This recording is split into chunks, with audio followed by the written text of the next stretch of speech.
137e et 138e apparition. Lorsque Charlemagne prit la ville de Tunis, il donna la liberté à 20 000 esclaves chrétiens qui le comblèrent de 1000 bénédictions. Les âmes du purgatoire qu'on soulage ou délivre sont encore bien plus reconnaissantes parce que leur captivité est infiniment plus dure que celle des chrétiens sous les morts.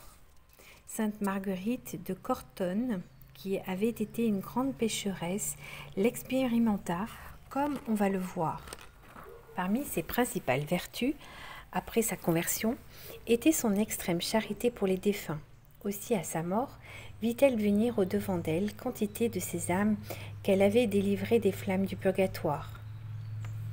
La vue de ce consolant spectacle fut donnée à une servante de Dieu de la ville de Castello, qui en fut ravie d'admiration, comme la piété bien entendue envers les morts a pour premier objet les parents. Marguerite se souvint d'abord de ses pères et mères. Elle offrait pour eux prières, mortifications, veilles, souffrances, communions, surtout les messes auxquelles elle avait le bonheur d'assister. Dieu lui fit connaître qu'elle les avait délivrés du purgatoire et les avait envoyés au paradis. Elle pria aussi beaucoup pour sa domestique, nommée Gilia. Un ange se fit voir à elle et lui apprit que cette servante, en considération de ses prières, ne ferait qu'un mois de purgatoire et que de plus 4 anges lui seraient députés pour l'accompagner au ciel. Ensuite, Marguerite pria pour tous les défunts en général. C'est pour cela que les apparitions se multipliaient autour d'elle. 2 marchands traversant un pays infesté de voleurs tombèrent entre les mains d'une troupe d'assassins qui les tuèrent. Ils apparurent à Marguerite et lui dirent « Nous n'avons pu recevoir l'absolution de nos péchés, ayant été surpris.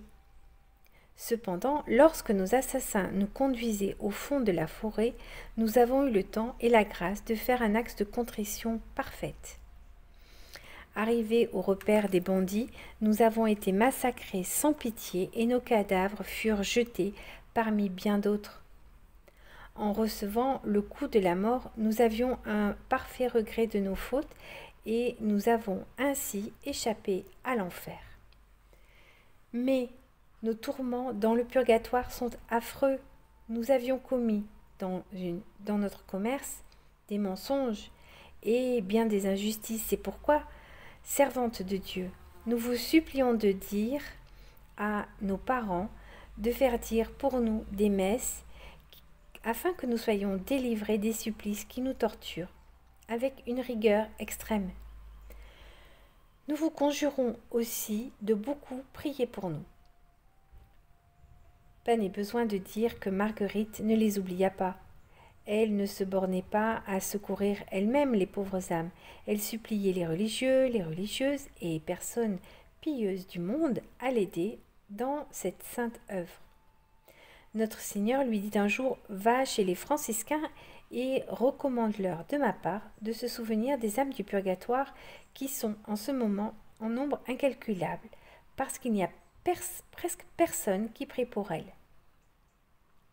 Tu leur diras encore, en mon nom, de mieux garder leurs règles de pauvreté et de ne pas tant se mêler des affaires du siècle parce qu'une grande punition les attendrait pour ce péché dans l'autre vie. »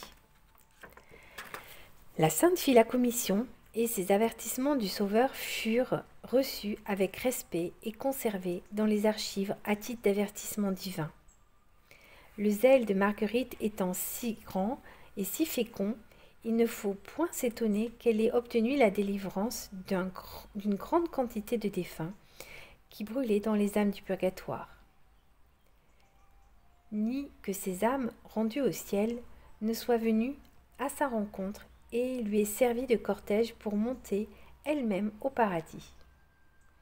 Prions nous aussi pour les défunts et nous ne perdrons pas notre récompense. À demain pour la suite.